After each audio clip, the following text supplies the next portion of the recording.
Lindsay here, the Frugal Crafter. Today we're going to make a happy birthday card for a kid using lots of fun and messy mixed media techniques. You can find most of the supplies I'm using in today's project, as well as other popular products and brands from our sponsor Tupelo Designs. It's their birthday month, yay! And they have some amazing gifts for their customers. All orders, regardless of size, will get US free shipping, a 2017 desk calendar, which is a $15 value, a Ranger mini ink blending tool, and if your order totals more than $20.17, get it? 2017, like our year, or more, you'll get a free clear stamp that's valued up to $15.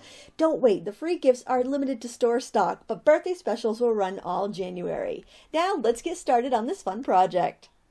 Whenever I start a card making project, I like to pull all the supplies together that I think might work with a card. So what I did was I started off with a blank card based in envelopes. Then I grabbed some pattern paper that I thought would be nice. I grabbed some media such as watercolor pencils and watercolor oil pastels.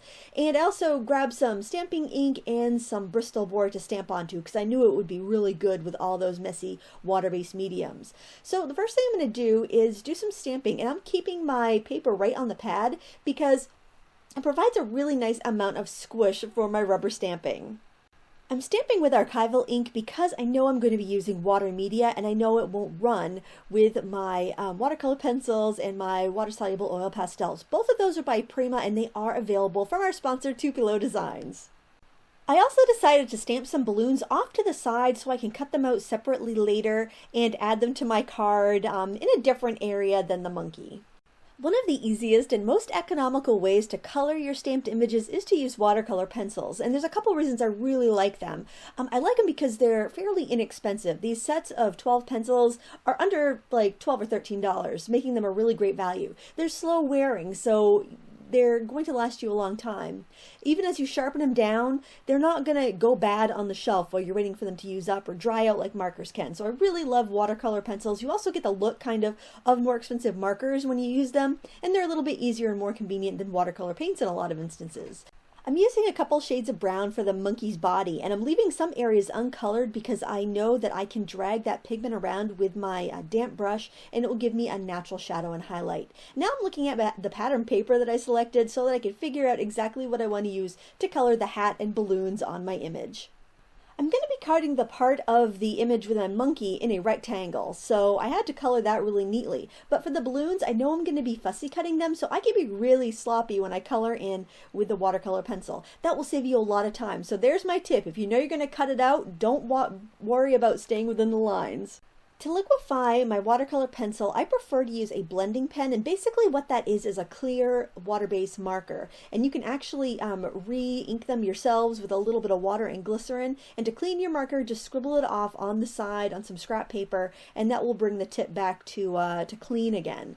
If you do find that it dries out while you're working, just dip it in some water and you're good to go. You can also use a damp brush, although I don't recommend using a water brush when you're doing a small stamped image because it can put out too much water and then puddle your work. So just go ahead and liquefy all of your pencil. And you can kind of see how we're getting some natural highlights and shading there because of where we put the dark pigment, and as it blends out to the uncolored area of the paper. I think it's a super quick, easy way to color. And here you can see, just using a regular brush, since I'm not worried about staying in the lines, I'm just using a wet brush to color that in, just to wet my paint and then let it dry and snip it out. While the image I just colored is drying, I decided I'd work on my card base, and I'm using a wet brush to pick up some color off of an oil pastel, and I'm just flicking that color onto my card base. Now, if you're not used to doing mixed media or messy techniques, this could kind of freak you out, especially if you like to work on your kitchen table and you might have nice things you don't want to spatter with paint. So I'm going to show you an alternative. These stamps are by Prima, and they look like splats. So you can get the look of splashing paint everywhere without actually having to splash paint anywhere. So what I like to do is just dip my water-soluble pastel into water and color the image. And then I take a spray bottle, I just recycle these spray bottles from, products that I have, and just spritz it with water and then press it onto my paper, and I get a really cool paint splat. And you can stamp it a couple times before you re-ink it. It gives you a great variety. That way it won't look like all your splats are exactly the same. And this kit I think had like 6 different splats to it, so I got a really good variety, and I just kind of used some different colors that I know were going to show up again on my, like the same colors I used to color my image, the same colors that are in my pattern paper. I really love this technique because you can make your card base match whatever you're working on. So that's my advice when you're looking at buying these supplies. I'd put your money into coloring media just because it's so versatile and you can adjust your other things to match. Now you can also use markers for this technique. Here I'm using a Spectrum Aqua marker to color up the stamp, and the ink kind of beaded up on it, but I have a really great way for you to fix that if that happens to you. All you want to do is simply wipe off the extra ink on there and then rub it with an eraser. That's going to make your surface a little bit more grabby for the ink, and then you'll be able to color your markers on there and you can see how much better that's sticking. And now when you stamp it, you're going to get a much better impression. So no matter what you have for supplies at home, you can find something that will work with this technique. I love the colors on this scrap of watercolor paper that I had hanging around from a project that I did a couple days ago. So I ran it through a honeycomb embossing folder a couple of times, and I got this really kind of cool pattern on it. And what I'm using is this cosmetic sponge and some distress ink to bring out the texture that I embossed, and also to kind of tone down the bright colors in the paper. That's going to be used on our card for an accent on the front and to make the money holding pocket in the center of our card. Okay, I have all my stuff here to make my card with. I trimmed out my balloons, and I also just cut some little slivers off of the pattern paper that I wanted to use. Out of all that paper, I didn't use too much because I loved how the background looked. So I'm using that same cosmetic sponge, and I'm inking that edge of the piece we just inked because I cut a sliver of it, so I'd have that for the front of the card, and then I could have the other portion for the inside of the card like I mentioned before. And now I'm going to go around and ink all of the edges. Now, it just so happened that this strip of pattern paper had a 1 and a 4 next to each other, and the boy that this card is for is turning 14, so I'm using some of that ink to kind of highlight the number 14. And I find that by inking edges of all of your pieces you're trying to get to work together on your card, it creates a sense of harmony and unity, and that way you can kind of put together a bunch of crazy things and have them all look like they belong and they work together.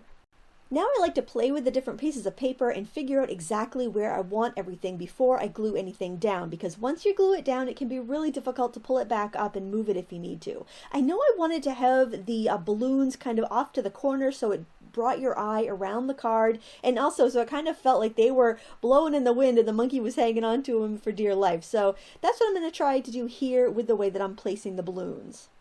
I'm using foam adhesive tape to give them a little bit of pop off of the card. I'll also use foam tape on the hat that I'm gluing over the hat that I stamped on the monkey.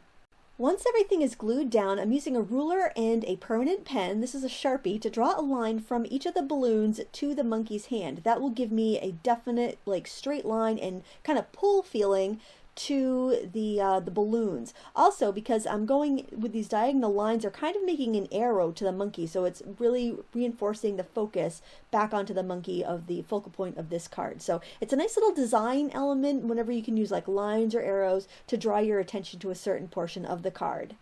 I also am going to draw a little bit of a bow, so it looks like the little strings are tied onto the monkey's hand so they don't get away.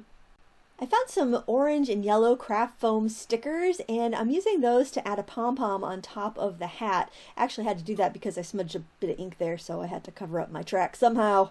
Speaking of covering my tracks, I had a big ink spot in the inside of my card, so I'm just deciding to put some paint splatter stamps there to cover that mistake. I really ought to just stop what I'm doing and wash my hands before I go any further in this card. But I always think that a mistake is an opportunity for embellishment, so sometimes that totally drives where I put things in a card. It's wherever I've put a fingerprint, there an embellishment goes. I also flicked on some paint for good measure and stamped Happy Birthday 3 times up in the corner, because why not? To make the pocket, I'm adding adhesive to my little embossed panel just on the bottom and sides so that I'd have room to stick something in the pocket, such as some cash.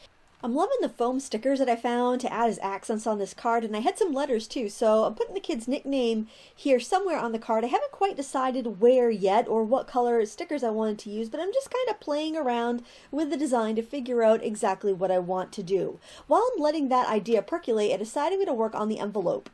And I'm doing the same exact technique with my water-soluble oil pastels and my stamps, just to give it this all-over splattery look. So I'm just basically kind of adding the splatters around the edges so I'll have room in the center to throw my letter stickers. So I decided that the letter stickers worked good on the envelope and maybe not on the card. After much deliberation, I decided I liked the card better without the letters on them. Thanks to Tupelo Designs for sponsoring today's tutorial. Be sure to check out their birthday month specials, including free gifts and free shipping on every order. Also, if you sign up for an account for their loyalty points program, when you place your first order, you will get 500 loyalty points, which can be used for $5 off your next order. All the details and links to the products I used are in the video description. Thanks for crafting with me today. Until next time, happy crafting!